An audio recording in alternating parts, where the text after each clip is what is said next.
సమస్త సుఖినో భవంతు. This universe should be happy.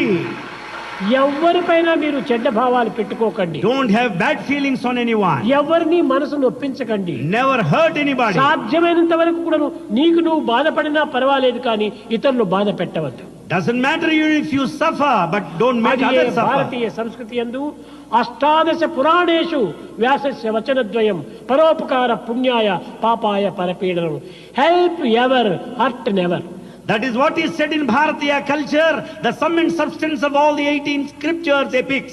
Help ever, hurt never. ఇవి రెండు కావాలి. ఎవరిని మనం ఏమాత్రము బాధించకూడదు. We should not hurt anybody. ఒకవేళ ఇతరులు మనం బాధించవచ్చును. Others may hurt you. This is good for me, good for me, good for me. Take it that it is good for me, good for ఈ me. కష్టములు సుఖానికే వస్తుంటాయి. The difficulties will give you happiness. బాధలు మనకు ఆనందాన్ని అందిస్తాయి. The suffering will give you happiness. సమస్త